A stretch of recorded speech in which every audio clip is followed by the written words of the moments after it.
Président, Madame la Ministre, Monsieur le Ministre, Madame la Rapporteure, mes chers collègues.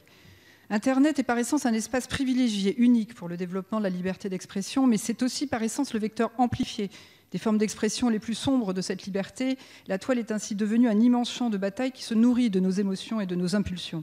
C'est aussi l'espace de toutes les manipulations par les États eux-mêmes. La sécurité des personnes et la protection des plus faibles, la lutte contre ce qui divise et conduit aux incompréhensions et aux violences doivent donc devenir nos priorités. En revanche, pour atteindre cet objectif, rien ne doit être concédé aux libertés fondamentales que sont la liberté d'expression, la protection des données personnelles ou encore la liberté d'entreprendre.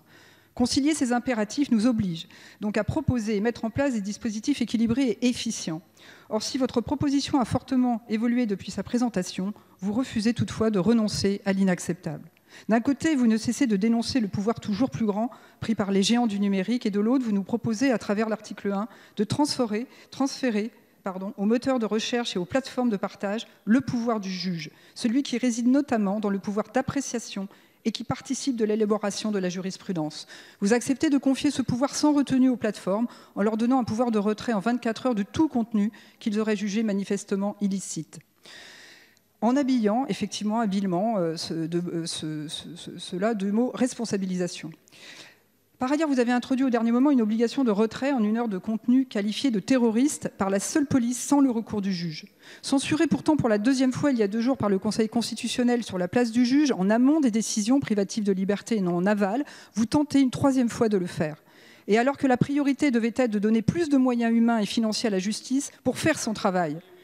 Le dispositif de sanction d'abus de signalement que vous nous proposez pour remédier à l'abus de retrait est avant tout un dispositif d'affichage qui sera soit inopérant, soit conduira cette fois-ci à de l'autocensure. En revanche, ce que votre proposition de loi a suscité, c'est l'annonce par Twitter de sa propre labellisation des tweets propageant des infox autour du Covid-19 en mettant ces derniers en évidence, une méthode qui risque d'ailleurs de produire l'effet inverse de celui qui est désiré. Ce que votre proposition a suscité, c'est la création par Facebook de ce que Mark Zuckerberg appelle un conseil de surveillance, une entité dite indépendante, mais dépendant toutefois de Facebook, une sorte de cour suprême qui serait amenée à juger les conflits sur les contenus. À sa décharge, ce n'est que l'outil nécessaire pour appliquer ce genre de proposition de loi si elle était votée telle qu'elle. En effet, la seule manière pour Facebook d'évoluer à ce jour entre les millions de personnes qui signalent un contenu en vue de son retrait et ceux qui contestent ce retrait est pour la plateforme de créer elle-même un espace où s'élaborerait une jurisprudence internationale. Pourtant, cette jurisprudence internationale est par essence impossible à concevoir du fait des sensibilités et des conceptions si différentes que l'on se fait dans le monde entier des notions auxquelles se réfère la loi. Quelles que soient les tentatives de tenir compte des spécificités, cela viendra renforcer la vision du monde de ceux qui aujourd'hui dominent le monde. Et à ce jour, ce ne sont pas les Européens. Alors que votre majorité n'a qu'un seul mot à la bouche, souveraineté. Ce que révèle votre proposition de loi, c'est notre propre impuissance. Et ce à quoi elle conduira, c'est bien un abandon pur et simple de souveraineté. Ce qui est grave par ailleurs, c'est que vous nous proposez de tenter, quoi qu'il en coûte, d'endiguer le flot de contenu haineux, alors que notre devoir est de nous attaquer aux racines du mal. Vous ne proposez pas de pistes qui contribueraient à aller dans le sens de l'histoire, celui du droit européen qui est en train de s'inventer, ralentir la viralité, jouer sur l'ordonnancement des contenus, promouvoir l'interopérabilité.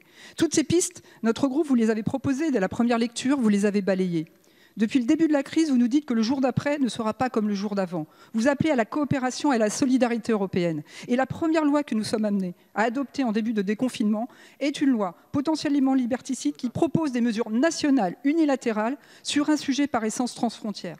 Vous compliquez ainsi la mise en place d'une véritable régulation efficiente à la bonne échelle, en contradiction totale avec tous vos discours. Vous légiférez sans attendre les propositions très concrètes et très sérieuses de la Commission européenne, à l'élaboration desquelles s'attelle pourtant Thierry Breton, le commissaire européen en charge du marché intérieur et du numérique, à travers le Digital Services Act. Vous légiférez sans attendre le règlement européen visant à lutter contre la propagande terroriste en ligne, qui devrait bientôt voir le jour, et alors que l'on sait que le Parlement européen exigera que seul le juge ou une autorité administrative indépendante puisse décider de supprimer un contenu terroriste. Ces multiples contradictions qui s'ajoutent à toutes celles que nous avons pu malheureusement constater ces dernières semaines ne peuvent qu'ajouter de la confusion et nourrir la défiance. Vous persistez à vouloir nous proposer des dispositifs inefficients, potentiellement liberticides. Pour ces raisons-là, le groupe Liberté et Territoires votera résolument contre votre proposition de loi. Merci Madame la députée. Madame Danielle Obono.